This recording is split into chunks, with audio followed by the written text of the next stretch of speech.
Good morning class. आज मैं आप लोगों को व्याकरण का पार्ट 3 पढ़ाने जा रही हूँ और पार्ट 3 का जो शीर्षक है वो है मात्राएं, शब्द और वाक्य। मात्राएं, शब्द और वाक्य। तो सबसे पहले हम मात्रा के बारे में पढ़ेंगे। सभी स्वरों की मात्राएं होती हैं। पिछले पाठों में मैंने आपको पढ़ाया था जितने भी स्वर हैं अ को छोड़कर सभी स्वर की मात्राएं होती है।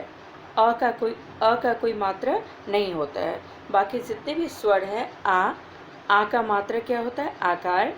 ई उसका मात्रा होता है हर्षिकार। बड़ी ई उसका मात्रा होता है दीर्घ इकार। ऊ उसका मात्रा होता है हर्षुकार। बड़ा ऊ उसका मात्रा होता है दीर्घुकार। री का मात्रा री होता है। ए का मात्रा ऊपर एक एकले होता है। ए का मात्रा ऊपर दो एकले। ओ का मात्रा एक पाई ऊपर एक एकले। औ का मात्रा एक पाई ऊपर दो एकले। अंग का अनुस्वार और अह को विसर्ग कहते हैं। ठीक है ना। इस तरह अ को छोड़कर बाकी सभी जितने भी स्वर हैं सभी की मात्राएं होती है। तो सबसे पहले आप ये जान लीजिए कि मात्रा क्या है। जब हम व्यंजन के साथ स्वर को जोड़ते हैं, स्वर को जोड़ने के लिए उनके चिन्ह लगाए जाते हैं और उसे ही मात्रा कहते हैं। किसी भी व्यंजन के साथ जब स्वरों को जोड़ा जाता है और स्वर को जोड़ने के लिए जो चिन्ह लगाया जाता है उसे मात्रा कहते हैं। जैसे क में क के साथ अगर आ को जोड़ते हैं तो क जोड़ आ का बना, तो क आ नहीं लिखेंगे बल्कि क में आ की मात्रा लगाएंगे, मतलब क आकार का। ठीक है। उसी तरह ख में अगर हम ई ख के साथ छोटी ई को जोड़ेंगे तो हो गया खी, तो ख ई नहीं लिखेंगे बल्कि छोटी की जो मात्रा होती है वो व्यंजन से पहले आती है। बाकी जितने भी मात्राएं हैं वो व्यंजन के बाद आते हैं। तो ख हर्षिकार खी हो जाएगा। उसी तरह खी दीर्घिकार, ख हर्षुकार, ख दीर्घुकार, ख एकार, ख ऐकार, ख ओकार, ख औकार, ख अंग और ख विसर्ग अ ख। ठीक है ना। तो आप ये जान लीजिए कि र के साथ और ऊ, छोटे ऊ और बड़े ऊ की जो मात्रा होती है वो उसके पेट में लगती है। र के साथ ऊ की मात्रा उसके पेट में लगती है। जैसे र जोड़ ऊ, रू प या रुपया, रूट। र जोड़ ऊ ठ, रूट। ठीक है ना। अंग का चिन्ह अनुस्वार होता है और अंग का चिन्ह अनुस्वार और चंद्रबिंदु का प्रयोग वर्ण के ऊपर किया जाता है। अंग, अनुस्वार और चंद्रबिंदु का जो प्रयोग होता है वो वर्णों के ऊपर होता है। ठीक है। ये आपने जाना सभी मात्राओं के बारे में। अब हम जानते हैं शब्द। शब्द क्या है? जब हम वर्णों का सही जगह प्रयोग करते हैं तो वो शब्द बन जाता है। वर्णों को उचित क्रम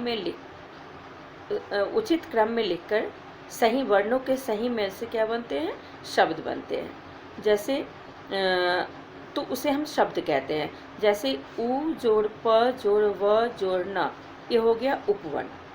लेकिन अगर उसी ऊ प व न को हम सही जगह नहीं, सही क्रम में नहीं लिखेंगे, जैसे ऊ न, ऊ जोड़ न जोड़ ऊ जोड़ न जोड़ प जोड़ ब, ये कोई शब्द नहीं, ये बन हो गया उनपव, तो ये कोई शब्द नहीं हुआ।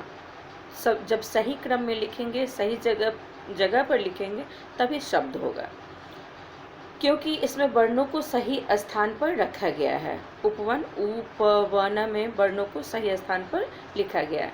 हम इन्हीं वर्णों को इस प्रकार अगर लिखते हैं दूसरे तरीके से, जैसे व जोड़ प जोड़ न जोड़ ऊ, तो इस शब्द का कोई अर्थ नहीं निकल पाता है।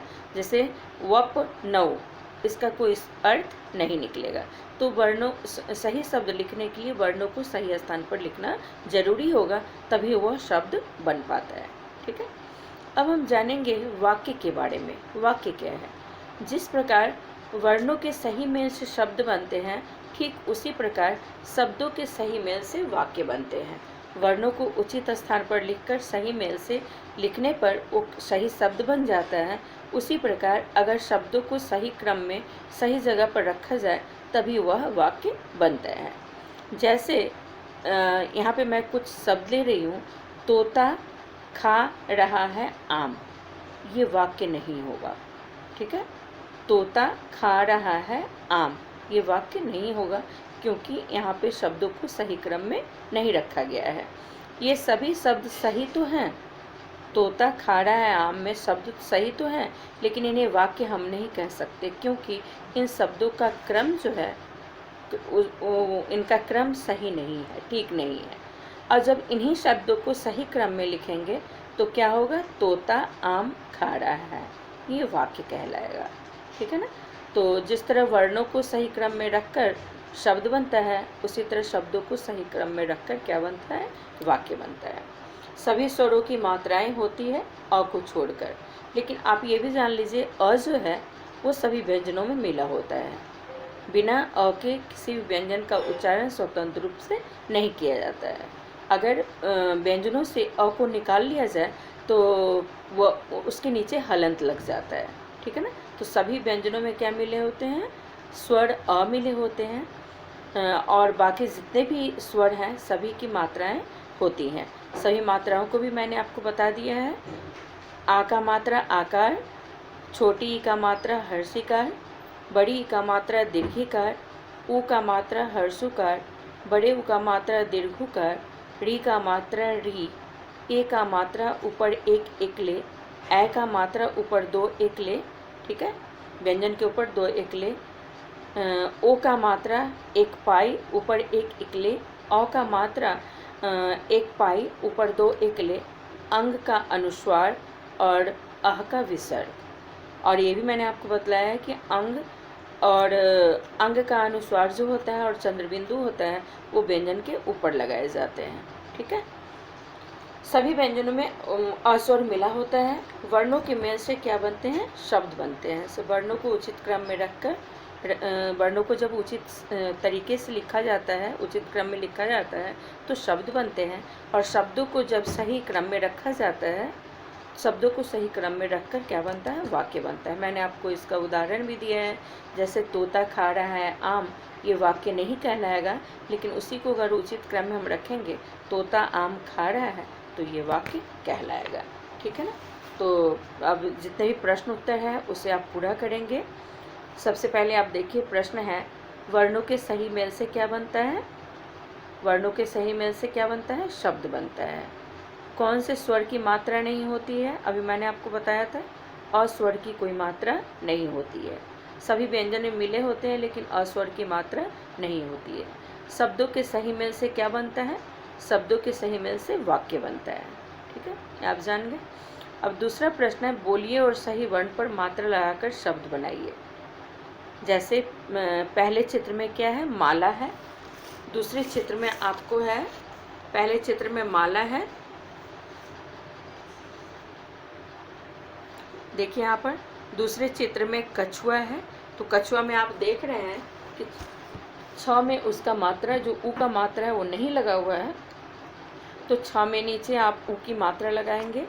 फिर है अमरूद, र में ऊ की मात्रा नहीं लगा हुआ है। र का मात्रा मैंने आपको बताया था कि र में जो ऊ और ऊ की जो मात्रा होती है वो उसके पेट में लगाई जाती है। ठीक है ना। रूद, अमरूद। मछली, यहाँ पे मच्छल लिखा हुआ है, तो यहाँ सही शब्द क्या होगा, मछली होगा। तो ल में बड़ी ई की मात्रा दीर्घिकार हम लगाएंगे। सूरज, स में दीर्घुकार मतलब बड़े ऊ की मात्रा लगाएंगे यहाँ पे, तो सूरज बन जाएगा। ये आगे का चित्र है ढोलक। तो ढोलक में ढलक लिखा हुआ है, इसमें एक पाई लिख के ऊपर एक मात्रा आप लगा देंगे तो हो जाएगा ओ का मात्रा। ठीक है ना। फिर तीसरे प्रश्न में है, देखिए आपको कि नीचे दिए वर्णों को सही क्रम में रखकर शब्द बनाइए। इधर उधर वर्ण लिखे गए हैं, इसको आपको सही क्रम में रखकर फिर शब्द बनाना है। जैसे पहला शब्द है टी कु, पहले शब्द का जो वर्ण है वो है टी कु या, ये कोई शब्द नहीं है, इसको उचित क्रम में हम रखेंगे तो ये बन जाएगा कुटिया। नीचे वाले में देखेंगे ये है आपका श का आ, तो ये क्या बन जाएगा शब्द, आ का श, आकाश। ठीक है ना। अब नीचे उसके नीचे है ल य को। ठीक है, इसको उचित क्रम में जब हम लिखेंगे तो ये हो जाएगा कोयल, कोयल। ठीक है। अब आगे का जो वर्ण है वो देखिए आप है ड़ी क म, इससे बनेगा मकड़ी, मकड़ी। जू र ख, तो इससे बन जाएगा आपका खजूर, खजूर। आ क, इससे बनेगा आपको कौवा। ठीक है। फिर नीचे है, नीचे दी गई मात्राओं से 3-3 शब्द बनाइए। यहाँ पे बड़ी ई है, तो बड़ी ई की मात्रा से जिसको हम दीर्घीकार बोलते हैं, उससे आपको 3 शब्द बनाने हैं। एक शब्द लिखा गया बकरी, तकली, नकली, चाची, दादी, ये सभी बड़ी की मात्रा वाले शब्द हैं। फिर एक ही मात्रा से आपको शब्द बनाना है। एक ही मात्रा ऊपर एक एकले होता है, जैसे सेब, देव, देना, इस तरह से आपको शब्द बनाना है। ठीक है। सबसे पहले आप पाठ को पढ़ेंगे, फिर इन प्रश्न उत्तर को अपने व्याकरण की कॉपी में पूरा करेंगे। Thank you class.